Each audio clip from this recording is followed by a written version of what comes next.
Before we begin, here's how to earn continuing professional education credit for attending this session. Gain valuable insights by attending the podcast, then complete the assessment test to download your certificate. To do this, follow these simple steps. Click on the link in your description to access the session. Create a free account and attend the podcast. After the podcast, take the assessment test and download your certificate. It's easy, and it's free. We highly recommend checking out our subscription.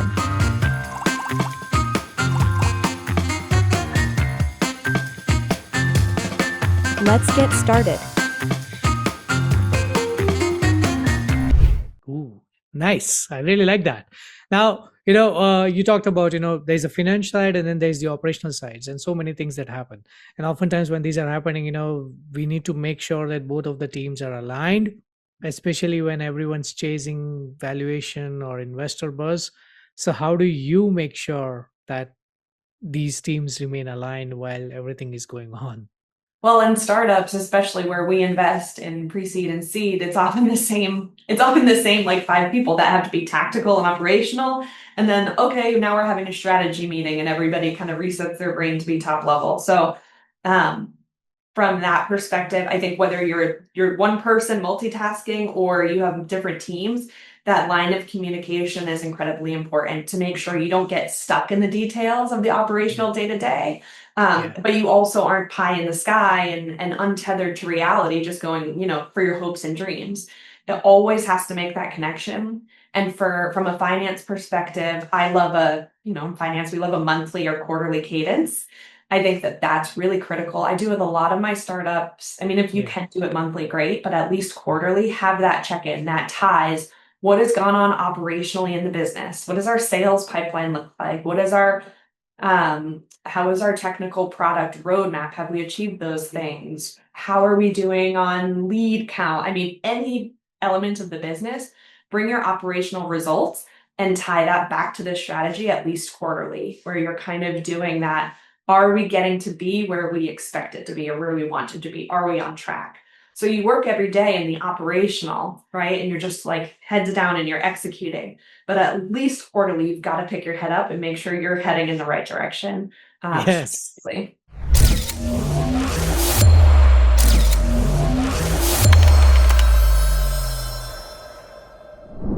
Welcome back to We're Trying to Figure Out. I'm your host, Saul, and today we are diving into financial strategies for high growth startups.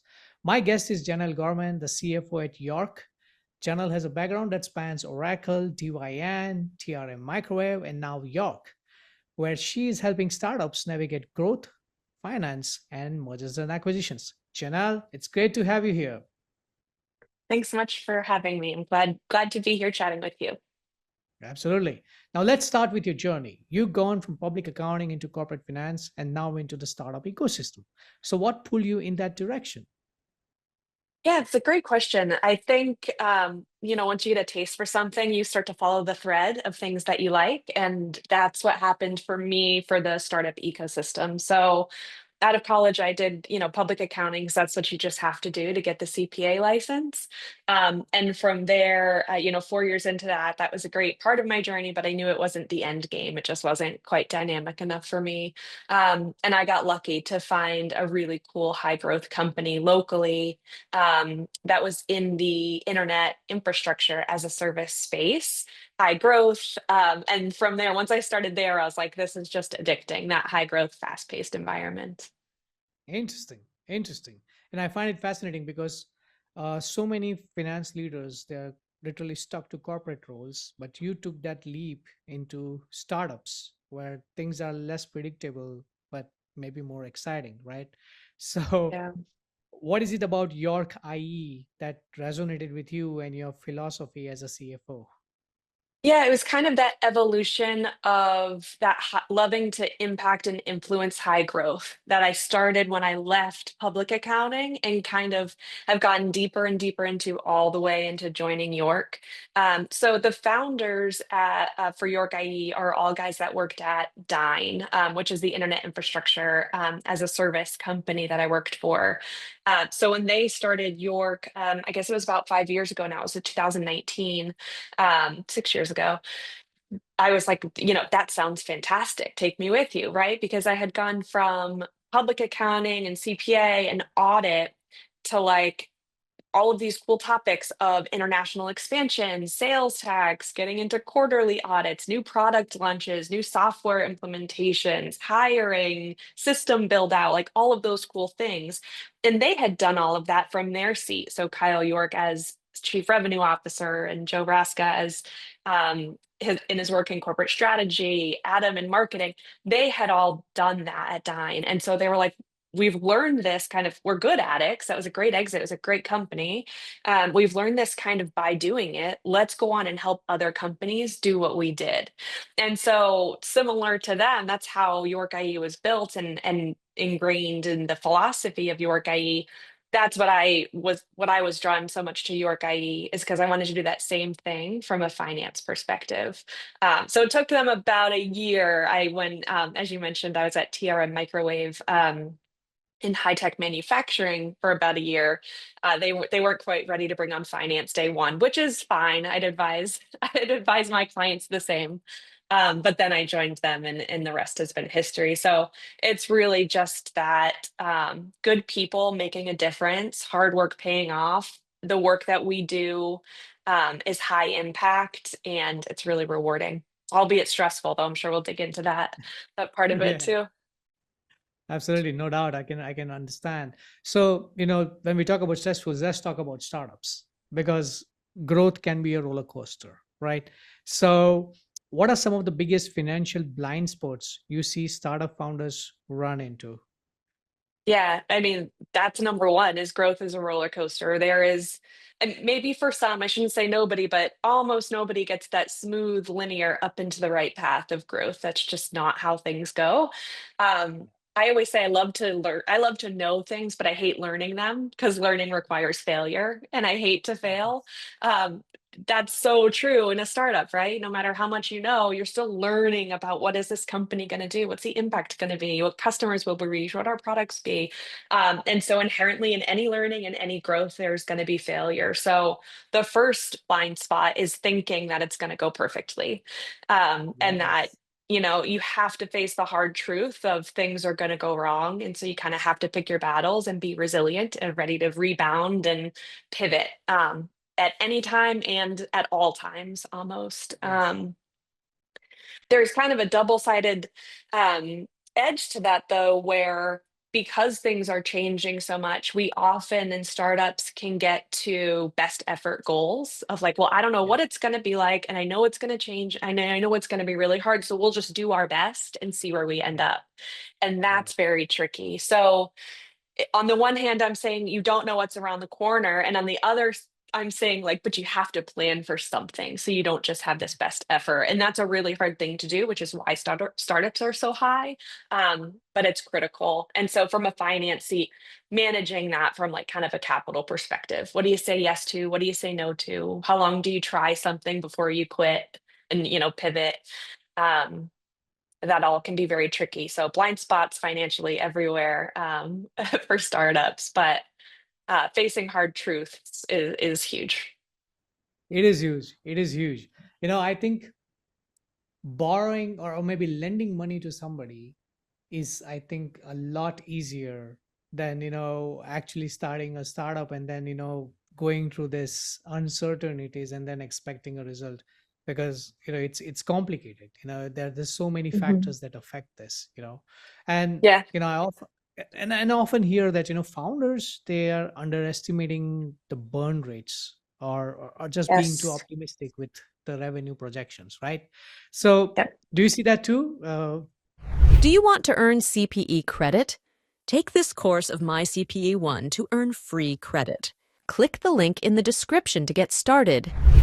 Yeah, yeah, absolutely. I see it on both sides. So I kind of see it from the two perspectives. One is that they're overly optimistic on revenue. And that can happen. Sometimes it can just happen of bias of who are you talking to for feedback, right? So the first step in Yes. success is that product market fit. So if I'm a founder and I have a great idea and I go to my mentors and my family and my colleagues and my friends in the space, and I say, this is my idea, I'll probably get overly biased positive feedback. that can happen on calls, right? Where a prospective client might just be polite and be like, I love it, I'll call you back. And they never do, right? So, um, not to say that positive feedback isn't always real. You just have to take it kind of with a grain of salt. Of the feedback might be genuinely positive, but that doesn't mean the deal is going to close. And so Yes. I'm always looking with my clients at pipeline and saying how many times larger than forecast does the pipeline need to be? Does it need to be 2, 3, 4x in order to actually close the portion of revenue that you need. And I think that lens of like hard truth and unbiased opinion needs to be looked at from a product perspective, product market fit. So if you go out to friends and you say, would you buy this if I made it? Probably a lot of people are like, yeah, that sounds great, but is that actually product market fit? You still have to go actually buy it and sell it, and would they be willing to pay for that? So just kind of knowing that some of what you hear might be overly positively biased in your approach to go to market, what clients are going to buy, product market fit, all of that. And then on the spend side, the overly optimistic side is like, let's try all of these things, right? So I have an opportunity to hire this great talent. Let's try it and see what impact they can make. I have an opportunity to open a second office location. Let's try it. I have an opportunity to, upgrade my, go to market pipeline platform, and let's try that. And so there's all of those probably are great ideas, but if you take your capital and you sprinkle it across all of these ideas, it can go away really fast. Um, and often, some initiatives inevitably are not going to work and you're going to have to pivot away from them. So if you try too many things all at once, you won't really be able to know what's working, what's not, what should I stop. You won't have the resources to really try to make all of those initiatives successful. So they're more likely to fail. So I always say, like, let's plan on closing more deals maybe than we think. Get the pipeline as big as you can, but be honest about your close ratio. And then on the spend side, pick just a few things that you're going after. You're going to have to say no to some opportunities, because if you take on too much, it'll end up in burn. You can't be successful at all of that spend. I agree. Agree. And now, like, let's step into your shoes, right? When growth is unpredictable, how should the startup actually approach budgeting and forecasting?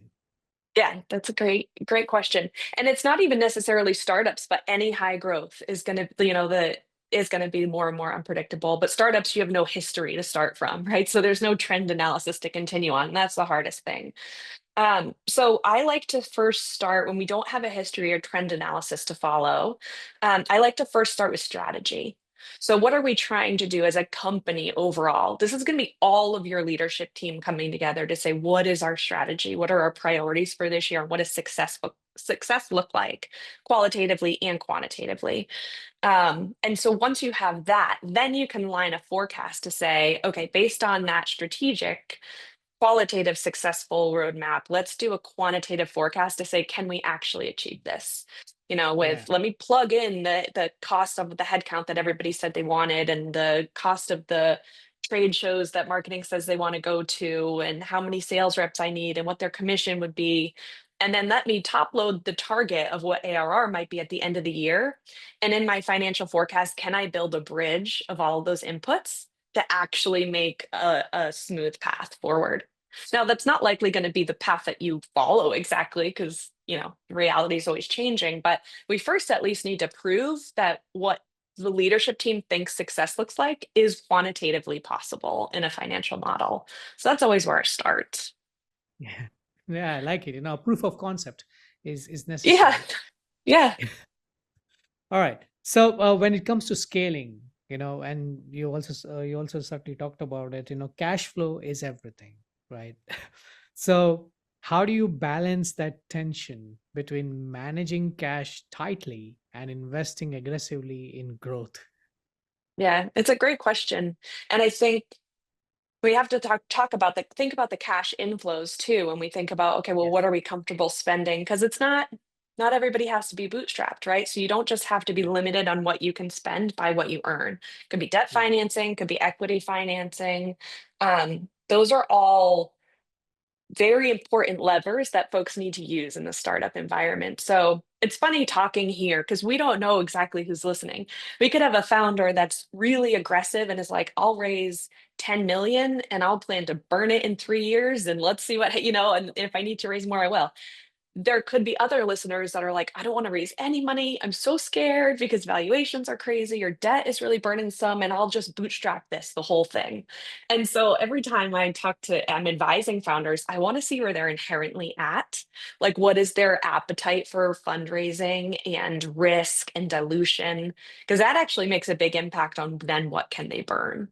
And so we always want to start there. Like, what is your appetite to raise funds? Um, but once we get there, pragmatic growth, whether you raise a ton of money or you try to go bootstrap, pragmatic growth is always going to be important. No one should be lighting money on fire. There's no sense in like meaningless burn. And so what I advise to founders when managing cash flow is first, like you're saying, balance it to how aggressively they want to scale. So everybody in the room is clear on what that means and what the appetite is. But then in the bounds of that, set yourself up again with that financial strategy that meets your qualitative goals, and then set boundaries to what is your appetite for, like, how long do you give an initiative before you say that's not working and returning, we need to pivot? Or what Right. are your requirements for success? So if I'm going to go to a trade show, you could spend anywhere. You could send a couple people to a trade show for 5 grand, or you could get a booth and host an event and host a party and hand out swag. You could spend $100,000 at a trade show, And so, what really is the appetite there, and what are the expectations of what you get out of it relative to that? So, set your boundaries and expectations financially and in terms of output for that spend, and then hold yourself accountable for those results. Right. And I think one of the really difficult things in finance is it's easy to say, like, okay, I'm going to spend this much on this initiative and I think it'll be critical. I think it will feed us back these results. You actually have to go in at the end and say, did it give us the results we want? And if it doesn't, then you need to stop doing it. And that's what can be really hard when we're managing cash flow versus aggressive scaling, is that founders can say, like, okay, that doesn't seem to be working. Let me add more, add more, add more.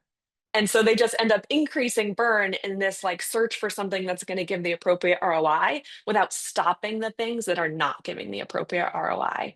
So pulling back on unsuccessful strategies is just as important as investing, or maybe even more, investing in the ones, new ones that you're going to give a try.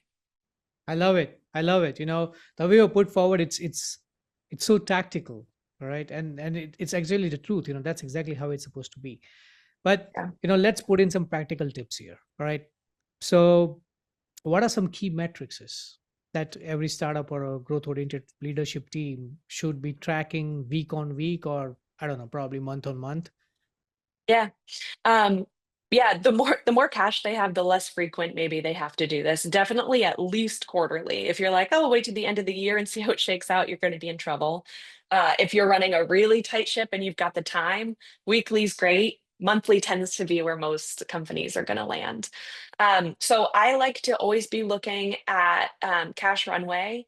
And so for a lot, especially for early stage where they're really tight on cash, I'm always looking at the ins and outs of cash. It can get a little convoluted when you look from a financial statement perspective because you have your P&L and your balance sheet, but net income doesn't always equal cash, right? Especially if you're investing in a company, if you have inventory or if you're capital equipment heavy, even if you have a net income, there might not be cash left in your pocket. And so doing a very simple, especially for early stage, doing a simple cash in, cash out analysis and forecast can help you understand um, a little bit more of your cash position. For SaaS, that especially comes true for deferred revenue. So you might have an annual contract billed in advance that puts cash in your pocket, but it doesn't put revenue on your balance on your P&L right away. So understanding the difference there actually is really important for founders. So that's I'm like, even before key financial metrics, I'm like, get yourself an advisor that knows the difference between net income and cash. And if you Yeah. don't know what that is as a founder, look for a third party to do it. And to my point of managing cash flow, maybe that's like outsourced or a fractional resource rather than a full time. So start there. But then the key financial metrics that I like I really like to see CAC ratios, CAC to LTV, or whatever version of customer acquisition cost you want to measure. Once you have your product market fit, um, it is really critical to know if the cash and resource you're putting into your selling and marketing motion are paying off and actually acquiring those customers. So customer acquisition cost as it relates to lifetime value can be a really great one. Customer acquisition payback period can be a great one. And the reason I highlight those is because it's so easy to burn money in go to market, to pour money Yeah. into, like I said, trade shows or um, SEO optimization, websites, click through ads, whatever it may be. You can spend a lot of money there, and you don't always get back a bang for your buck. And so, paying attention to what you're spending on selling and marketing, which can be some of your heaviest spend in early days, is really important to make sure that you're not spending more and just like burning money on marketing to folks that aren't seeing it. Access latest and trending CPE courses with my CPE One Unlimited Access subscription. Subscribe now. All right. All right. Well, you talked about CAC, LTVs, and I guess CACs, LTVs, gross margins, runaways. These are like make or break. So how do you Yeah. prioritize this? I would say I like to pick like at least one in each area of the business. Yeah. So I'm like thinking through even live, right? Like balance sheet is like, okay, cash runway. Let's get a handle on like what is our capital strategy. P&L, I want to be looking at ARR growth. Well, maybe that's not a P&L necessarily. I want to be looking at gross margin, like you said, right? Like if I earn $1, but it costs me $1 to deliver that, then I have no money left at the end of the day. So gross margin is really important. I love it in SaaS too because gross margin can be so high, Yeah. Yeah. which I won't get into, but like we love the margins in SaaS. So that's a really critical one. And then if I think about like my go to market motion, then I'm saying, okay, what's my ARR growth look like? What does my retention look like? And Yeah. what is my customer acquisition cost and like sales efficiency? So there's five.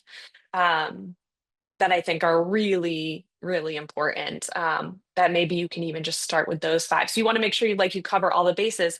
But then what's important to your particular business? So if you have maybe your core five, then maybe your business picks 3 to 5 more that are really specific Yeah. to your business as a long-term indicator of success. Don't just pick the flashy one or the one that looks good this quarter. Like what's really meaningful to move the needle and be a show of health for your company. I wouldn't have more than like 8 to 10 though. Otherwise, you could get into analysis paralysis. No, no, no, no, no. I mean, I completely agree to you there, especially when your time is limited when you're into a startup phase, especially, you want to Mhm. pick on those things which really require your attention and Yeah. then leave this as you grow. But Yeah. and on the operational side, right, financial side is one thing, but on the operational side, and especially with the influx of automation and AI and everything coming, and how do you like leverage technology and automation in finance to keep up with scale? Yeah. It's really hard. I don't know if I'm biased or if, do I live in a bubble? I'm not sure, but it seems to me like finance is one of the later ones to adopt new Hmm. technology. um where like the way change is hard, right? And so in finance oftentimes you're like, listen, we're getting by, I'm getting the books done, like we're getting numbers. You're probably under resourced in finance. And so oftentimes it's like whatever has been working, let's just keep it there and Let's the just keep it. technology resources go elsewhere in the business. But I think so much of growth is velocity and efficiency, and if we Yeah. don't have good metrics and data about how the business is running, we're going to slow down that growth. So it might be a less obvious place to put your um, technology and automation, but I think it's critical because if you're running without data, then you're always going to be a few steps behind. You're going to run higher risk. You're going to have to spend time cleaning up later on, especially if you go for a financing round or an M&A and they say, all right, can I look at your historicals? And then people are like, oh, crud. Like, I have not paid that much. I haven't been too careful there. So it's certainly worthwhile to put automation into finance operations. And I think one of the easiest things to do is integrations. So if Yeah. you can have your finance tech stack talk to each other and move a little bit out of, oh, and then so and so gets the contract and they key it into the invoicing system and then they key it into the payment processing. The more of that you can remove, the more you're going to streamline your operations, clean up your data, remove risk for error. So integrations would be the first place I look for finance. I love it. I love Yeah. that perspective. And I gather that your guy, you also work with an offshore team. So how does Yes. it? So how does that model really help with scaling the finance delivery at your guy? Yeah, I love it. We didn't even, when I started here in 2020, 2021, we didn't even have an India operation. And now there's over 200 people offshore, which is amazing. We ended up in India because we found a wonderful person in India. And that's where he happened to live. And he's done a great job growing out an international team. So our offshore team, so for advisory services, we have R&D, so we do like product development, go to market for RevOps, website build, marketing, and then finance is just kind of the third area of our advisory services. So the India team in finance delivery does kind of bookkeeping up through kind of controller level. So they're doing all of your tech stack integrations. They're making sure that all the systems reconcile, keying in all the entries, rolling it up to a report. We're introducing AI into our process so that AI actually does some of the review, to kind of say back to the analyst, like, hey, did you see this? Did you see this? This looks different. Why is this here? So they can kind of be automating some of that review process as well. And then that team is led by US strategists who are a little just more on the kind of gap accounting and board reporting, KPI metrics, fundraising, some of the more strategic stuff. But it's that way now because it's just getting started in India. So far we have a bookkeeping team in India, but who knows where that could grow on the Yeah. finance side? There's no limit there. On the dev side, we have just under 200 employees on product development. And so I can't even list all the things that they're doing over there. And there's a full leadership structure. So Nice. I'm excited to see how the India team's role grows in the delivery of the finance module itself. Absolutely. Exciting times ahead. Exciting times ahead indeed. Yeah. So uh, now CFO, I believe, is a person who is someone who is brought to the front door in very specific transactions that happen to a company.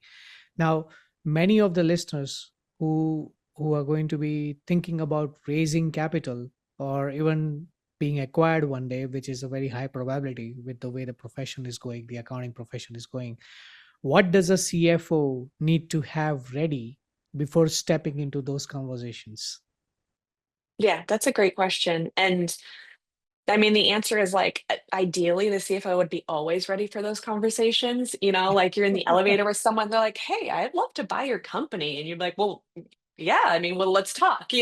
Um, that ideal world probably doesn't come true very often. But the idea of it is that the business needs to have strategic and operational and transactional information at all times in order to optimize how the business runs. That Yeah. same information is what a potential investor or a potential acquirer might be looking for when they're doing diligence. So they're going to want to know, how healthy is your company? What is your capital strategy? What does your capital management look like? How have you grown over time? How healthy is your growth? Do you retain customers? Are customers growing with you? How do your margins look? Are there ways to improve margins by efficiency on delivery? Are you charging like all of these things that an investor or acquirer might want to say, like, do I want to get into business with this business? Are the same things that the CFO should be delivering to the entire leadership team to say, are we doing this business right? And so kind of what we need to be preparing internally is just always part of best practice, because that's what's driving, for valuation. They're going to want to know, what does your client base look like? What is your trajectory? What is your market opportunity?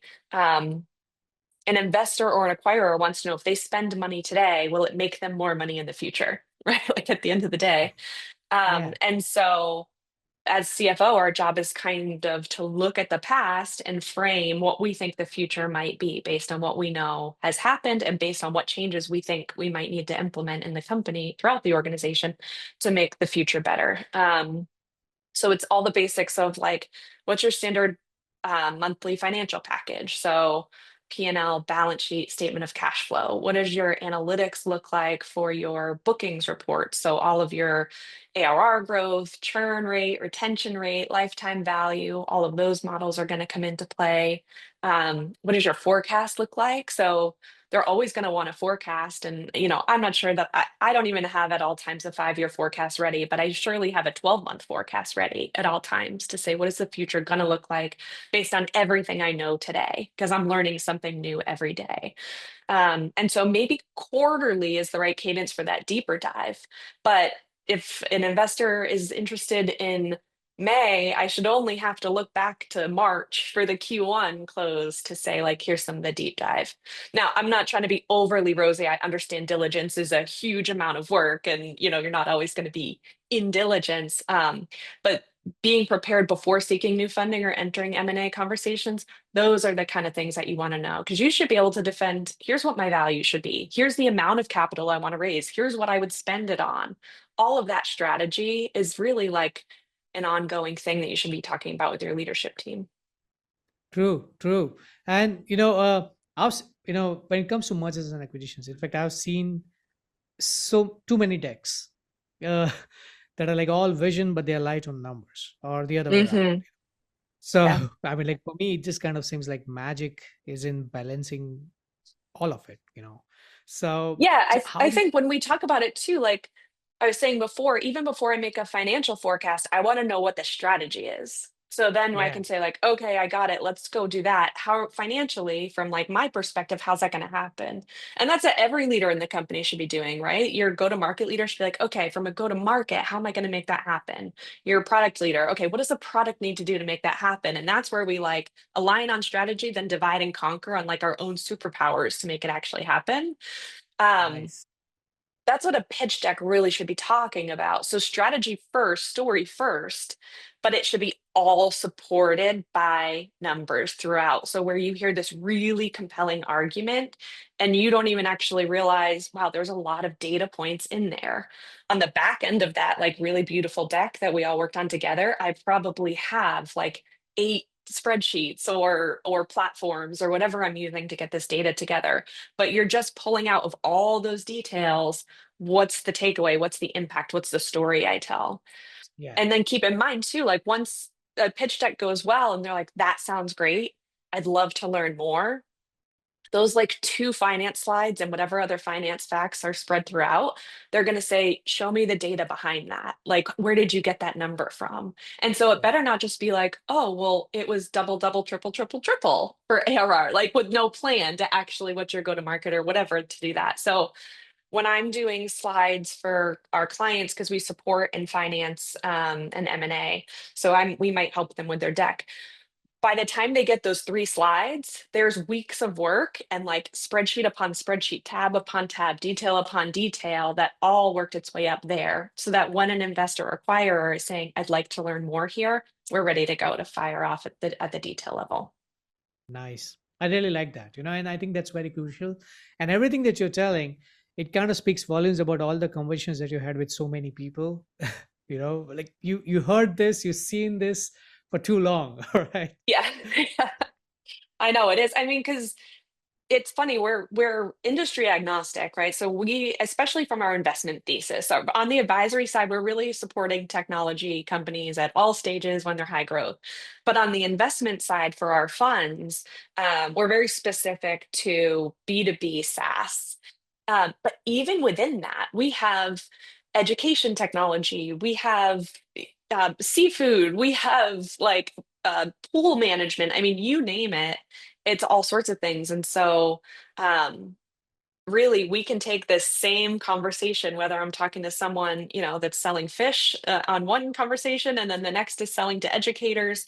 It's still like, what is your CAC? What is your ARR growth? What does your burn look like?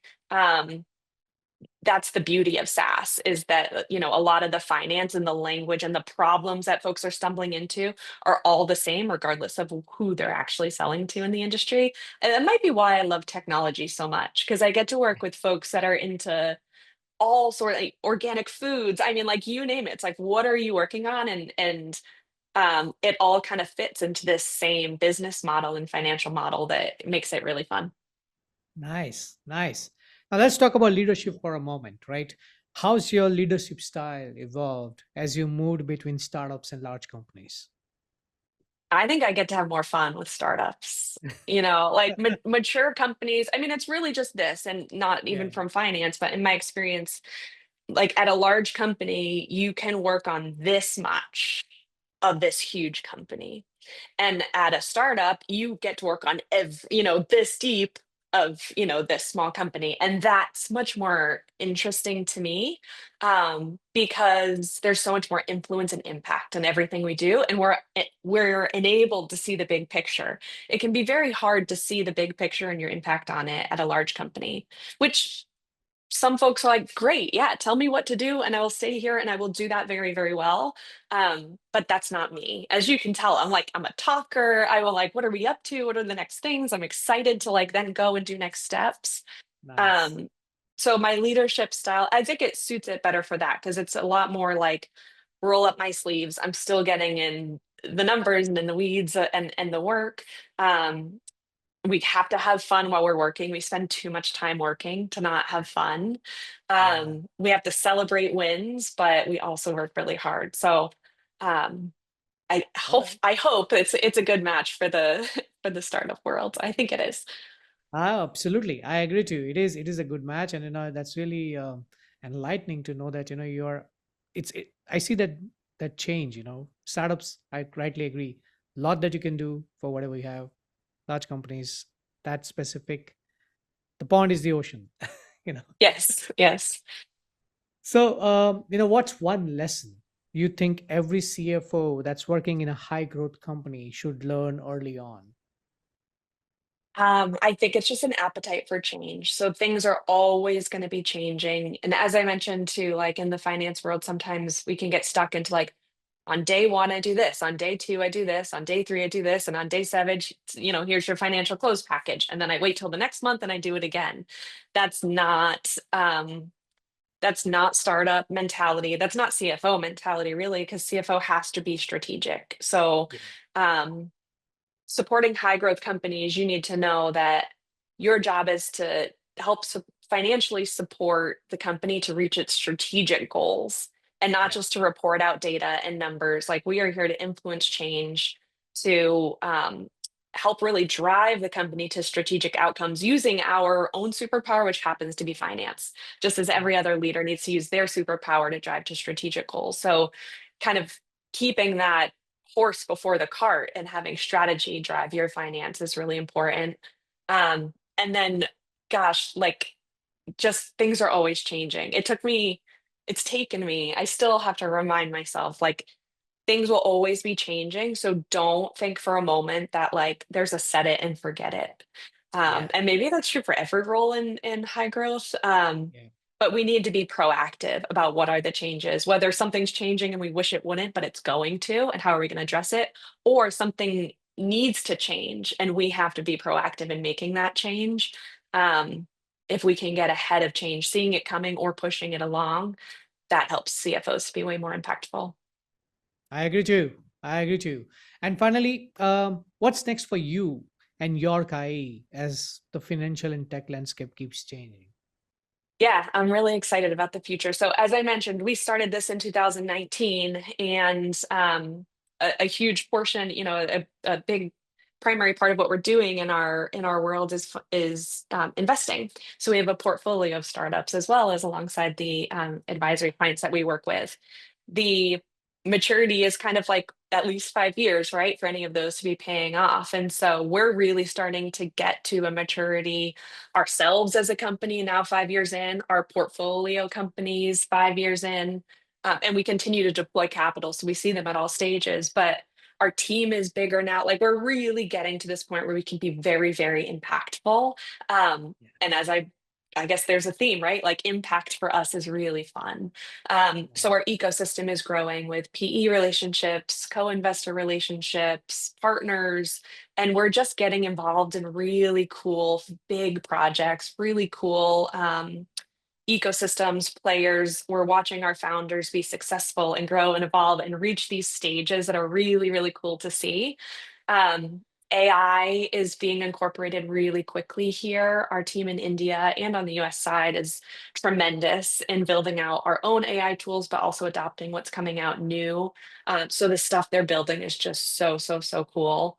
And it's just along with the kind of cobwebs coming off of the market a little bit, and we can see more M&A and more transactions.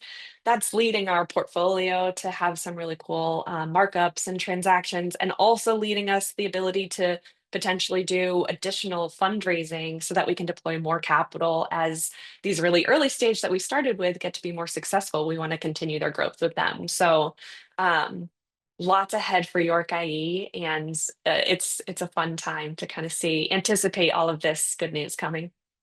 Absolutely. Absolutely. I'm glad to know that. Thank you so much for sharing. Now, to talk about what it really takes to prepare for raising growth capital, what investors want, what they don't want, and how startups can build the financial infrastructure that actually scales. I mean, like, let's be honest, like raising capital can feel like navigating a maze for a lot of people. So, from your experience, what are the top mistakes that you see founders make when they first go out for growth capital? Yeah, top mistakes, and maybe I'll flip it around and say most important things, right? Because the top mistakes is not having your ducks in a row or not getting your kind of priorities in order for when you're going to raise. So if you go out with kind of a half-baked story, that's probably the biggest mistake that I could see. Because a lot of times with investor intros, you're only going to get one shot. Yeah. And so if you're not totally fine-tuned and sharp, then you could waste your one shot. Without being fully prepared. So the thing I think investors really are looking for, regardless of market conditions, and those have changed quite a lot in the past few years and are continuing to be dynamic, but investors are looking for really strong product market fit. So an understanding of that requires a couple of things, right? Like one, an understanding of what your product is, an understanding of two, an understanding of what your market is.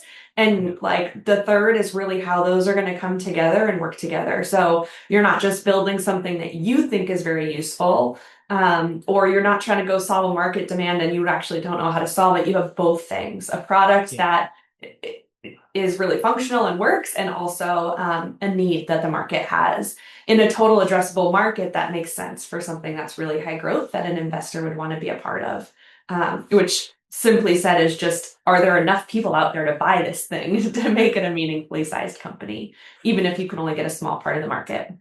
So product market fit is huge. And if you don't have that, then don't start, right? Then you've got some more thinking to do before you go out and fundraise.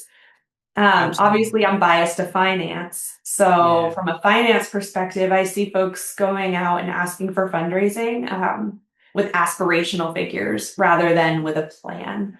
And that's really important, that not only do you know how much you're asking for, but you know why you're asking for that amount and how you're going to use it.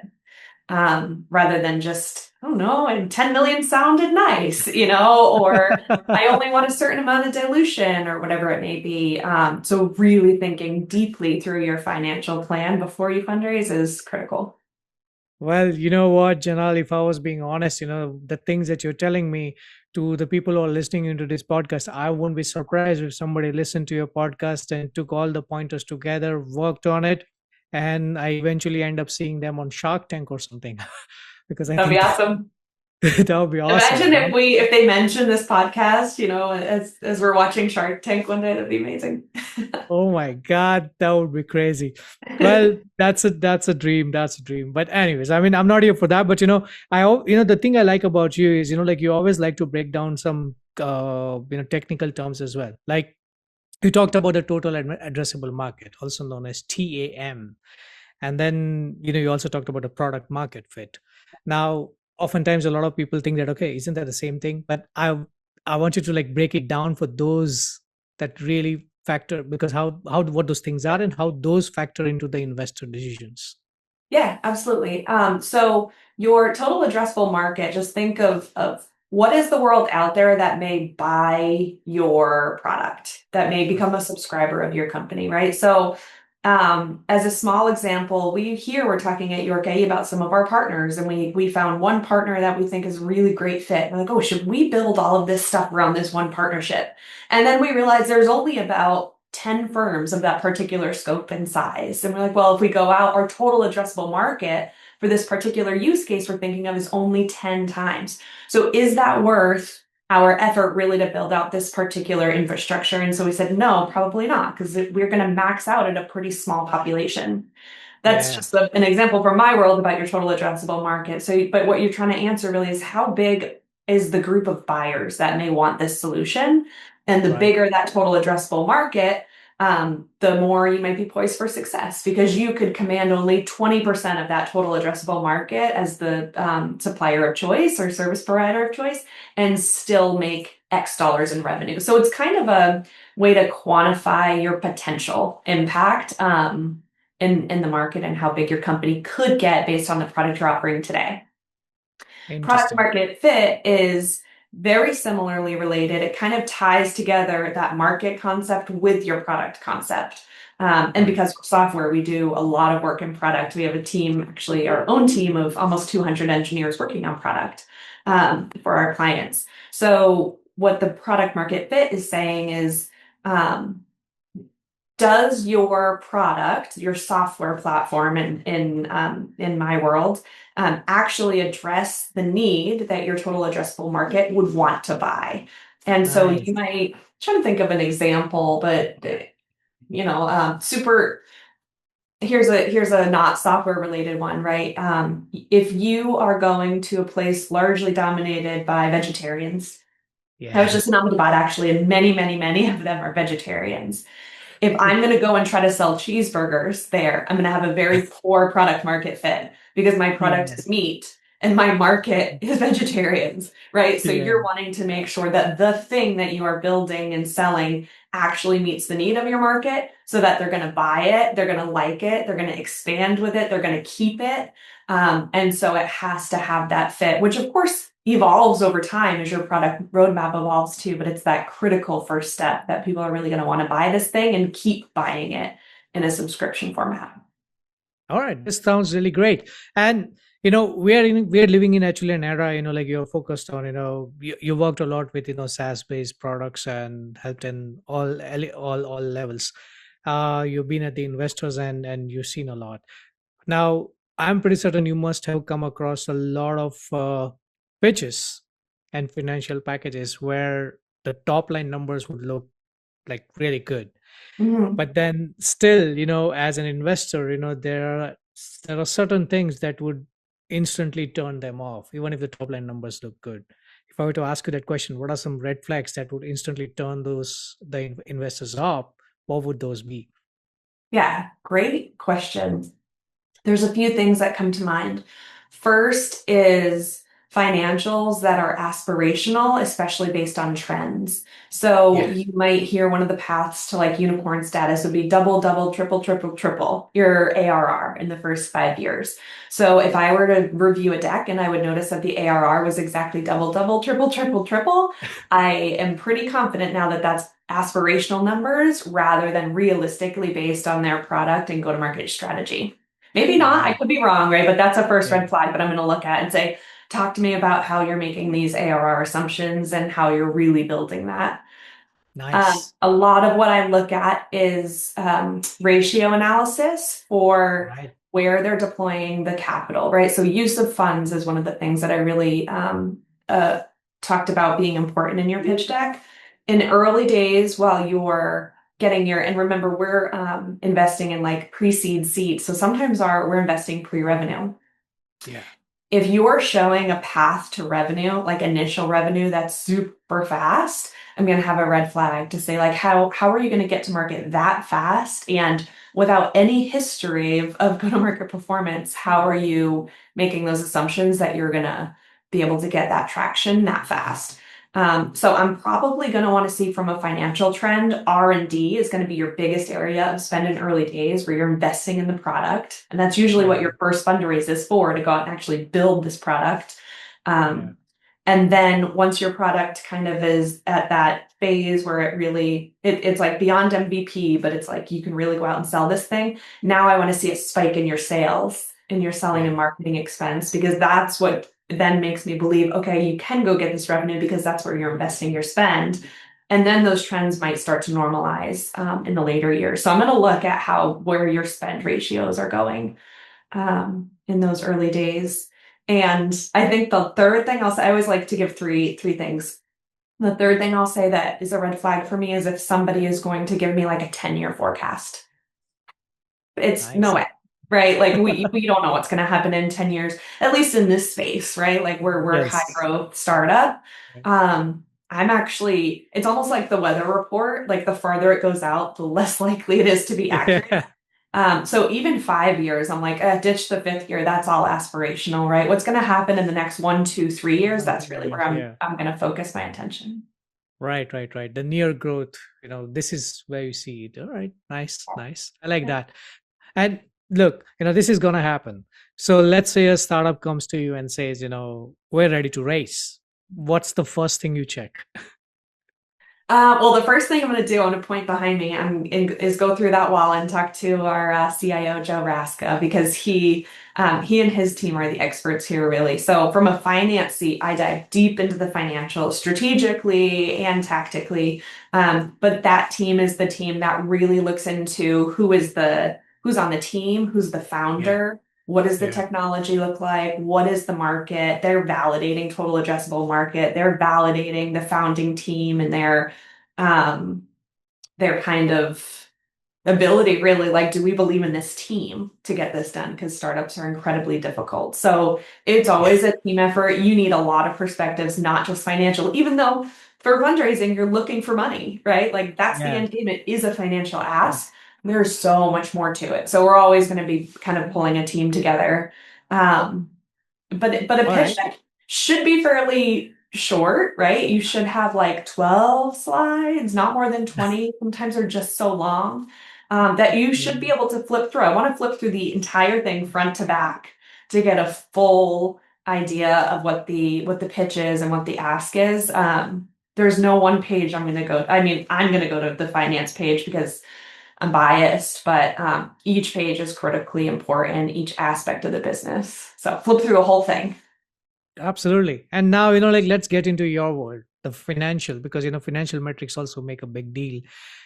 So, I mean, run me through those words, those technical terms that you look at, like the must-have reports or tools that they need to have together with a pitch, cash flow projections, whatever, board readiness, financials, whatever those terms are. Run me through those. You're probably only going to get like 2 finance pages for your pitch deck. And that's all that you should have, right? Because your financials should be a quantitative validation of the qualitative strategy you've laid out. And so I'd like to sprinkle in these little like quantitative validations throughout, right? Like if your total addressable market, like tell me why. Where'd you get that? Where'd you get that information? Why are you using those assumptions? Like help me to validate it. So when you get to your actual finance slides, you only have a couple. There's so much information behind those slides, and they look like the simplest slides ever, which is, it's always like, oh, we worked so hard to get there. And then it just is like this one pretty graphic. But here's what I'm going to show. I want to show at least a 3-year forecast with ARR. And then I want to show revenue, cost of revenue, and gross margin. And then I want to show research and development, sales and marketing, general and administrative expenses, net income. Interesting. Though it's important to show them in that aspect, because like I said, I want to see where are you deploying capital. Like you do a pitch deck assuming they're going to say yes and you're going to get the money. So your financials forecasts are pretty theoretical to say, yes, I got this money. Here's what I'm going to do with it. So I want that to tell a story that goes with my narrative. Hey, investors, I want you to invest in me. I have an MVP. I think I just need this much more roadmap. And then here's my go-to-market strategy. The financials should validate that. So my R&D spend in that first year, I should be able to say, I see you're going to spend $800,000 this year on R&D. Tell me where that is. Well, if I've done my work properly, then I can say exactly it's 3 head count, it's XYZ software, it's all of these things. And you're kind of ready for that double click and diligence into that. But the actual graphic is pretty short. Yeah. I also want to see potentially some information around product and pricing, which might not be right on the finance slides, packaging and pricing. But I do want to see what is your growth trajectory for ARR? Are you going to be having just a few customers at a high average contract value, high annualized contract value, ACV, that grows over time? Are you doing a land and expand model? So you're going in at a low price, but then your ARR increases because your customer is now expanding their contract and relationship with you.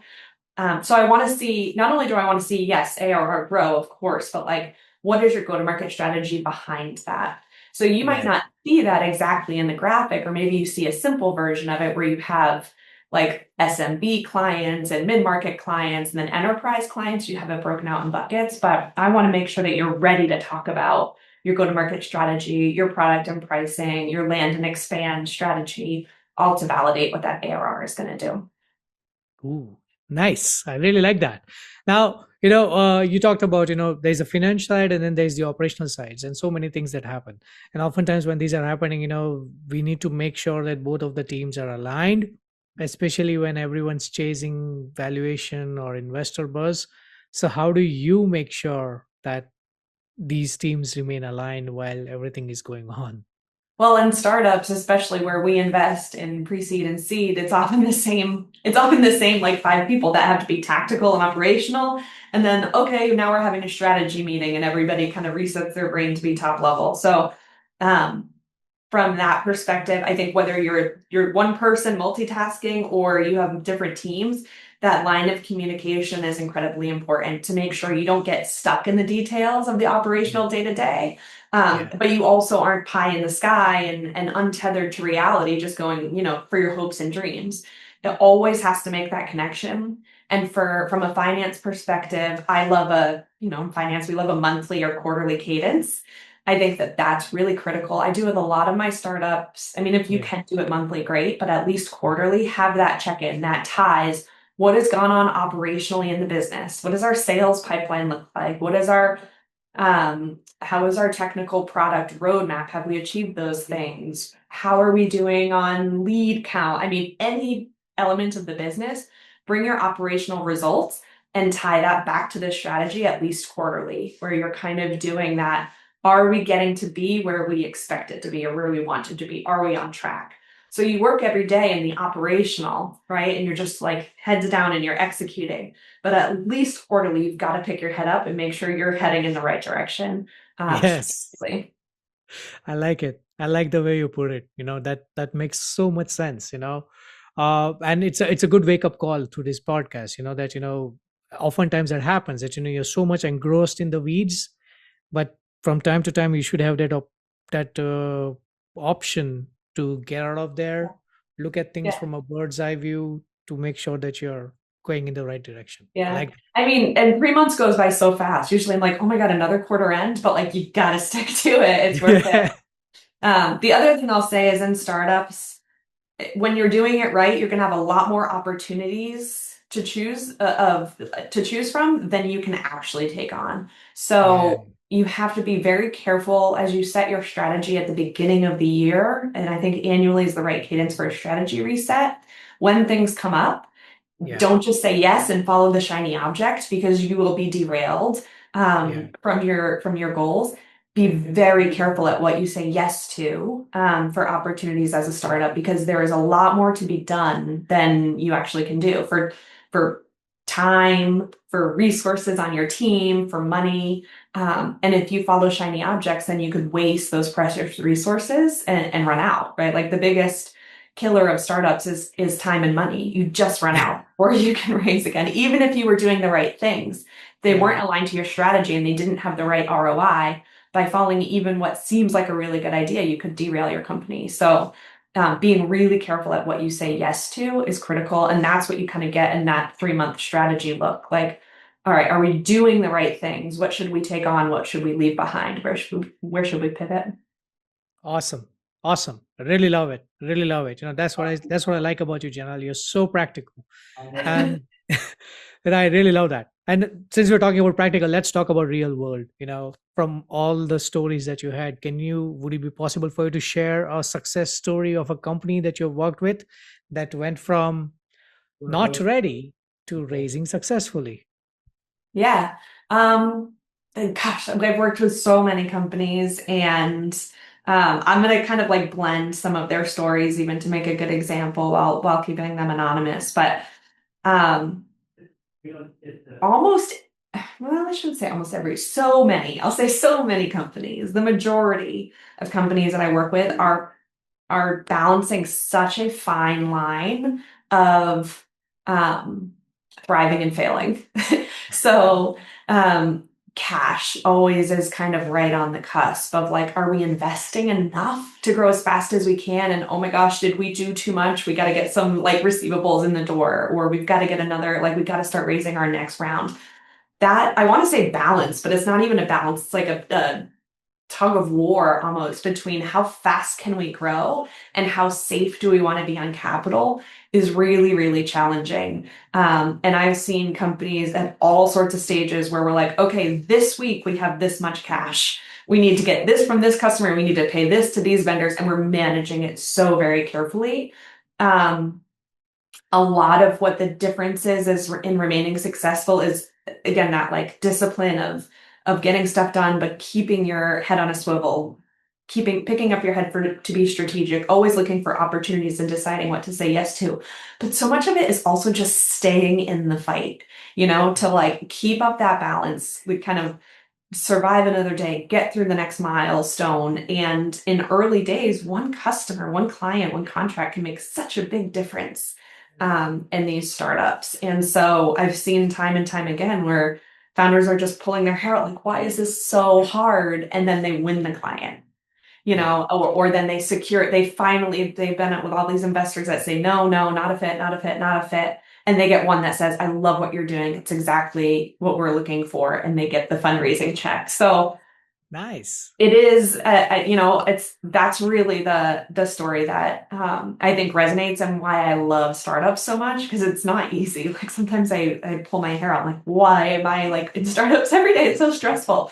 But it's when it works. It's when folks are doing that tug of war, and they're in it day to day, and they're being strategic, and they're being operational, and they're doing the next right thing, and they're making careful choices, and then it lines up when they do start to get that tailwind velocity, or they get that new partner relationship that brings on all these key clients, or they get their next fundraising round.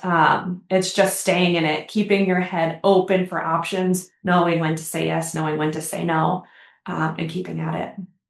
All right, perfect. Now, the market is shifting drastically, especially with the advent of AI. Well, I'll come to that just shortly. Are you seeing some trends in early stage capital markets right now? I mean, like anything shifting in how investors are evaluating companies today? Yeah, I mean, I think I don't know if I'm like the expert to say, but I'll share my opinion. I think that the valuations were kind of crazy a few years ago, right? And so it was growth at all costs, and you could just go raise more money, and it didn't matter how fast you burned it, you could always get more. And then things really slowed down where it was so difficult to raise, and investors were pretty risk averse, and the risk reward portfolio or the risk reward profile of startups versus other investment opportunities didn't really make sense anymore. You could make just as much in like a savings account for a while, with very little risk. And so people were just not deploying many assets into this, or much capital into this asset class. I think now we're starting to see some of that move for a lot of reasons, right? Like the market, as you mentioned, is changing with all sorts of influences, interest rates and everything else. But there's also been when things start to change upstream, it has a trickle down effect to startups. Yeah. I'm impatiently waiting for that really to come into my world, because we're so early stage. That trickle down takes a long time, but we've seen a lot of action in IPO markets. We've seen a lot of activity in the M&A space. There's a ton Yes. of companies evaluating other companies and making offers and doing deals. And so as that starts to move, the cobwebs come off of that wheel a little bit and money becomes available, right? Capital becomes available to startups. Then startups can do well. They can return capital to their investors. Those investors now can take those gains and redeploy them into new investments. So we're starting to see the cobwebs come off of all this stuff, and I'm excited to see how that goes, but it's slow moving. We have to wait for the trickle down to reach early stage startups, so I'm excited to see what 2026 may hold for us. Brilliant.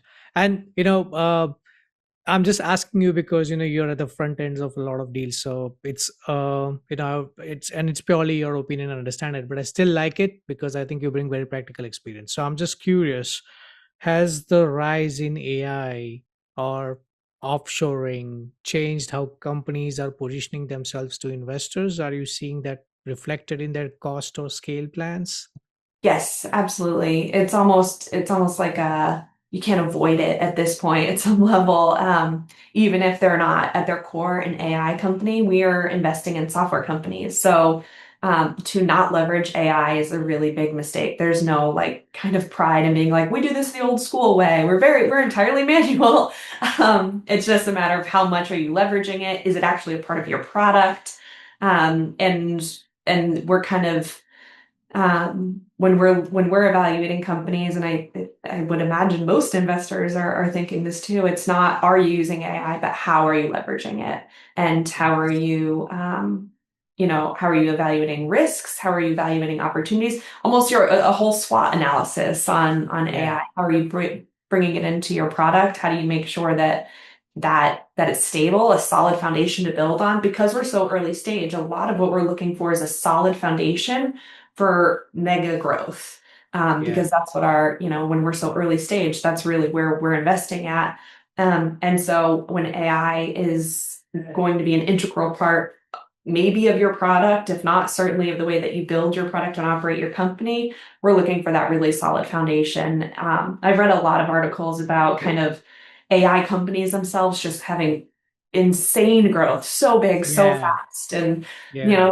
there's some sentiment of like easy come, easy go. And that's not what we're investing in. That's not what we're interested. We're looking for pragmatic companies that have a solid foundation that will be impactful in their industry and around for a long time. And so we're looking to make sure, AI is playing a role in the company, but it's doing so in a really pragmatic way.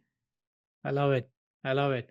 I love this channel. And now before I let you go, for founders who are listening right now, who are thinking about raising capital, wow, where can they learn more about what you do, and where can they connect with you or follow you and know more about you and York IE? Awesome. Our website is york.ie, which is interesting. It's an Ireland top level domain that has a whole separate story to it. We'll tell on our third podcast together, maybe. Yeah. But yeah, check out our website. There's blogs there. We have a self-service kind of resource platform called Fuel, which is fuel.york.ie. It has market competitive intelligence. It has resources for founders and entrepreneurial teams, templates and lectures and how-tos that I really recommend checking out. And then, of course, LinkedIn is a great resource where myself and the other leaders at the company and the company itself are posting everything we're up to. So companies we're investing in, podcasts, webinars, resources, all of that. So give us a quick, look up online. You'll find lots of stuff. All right, fantastic, Janelle. That's it. To all the people who are listening in, I will have all the links mentioned in the show notes descriptions as well, so you have that handy. And with that, Janelle, I want to thank you for your time today. It's been a masterclass as always. Uh, Thanks so and much, Bob. It was a yeah, great absolutely, conversation. absolutely, always. And for those who are listening in from this podcast, if I were to summarize, raising money isn't just about convincing an investor, it's about also proving that you're ready to handle the capital and scale, right? So, whether you're planning for your next round or just trying to clean up your books, remember this capital readiness isn't about hype, it's about clarity, credibility, and execution. With that, I want to end this show. Thank you all for tuning in. Until next time, take care and keep innovating in everything that you do. Cheers.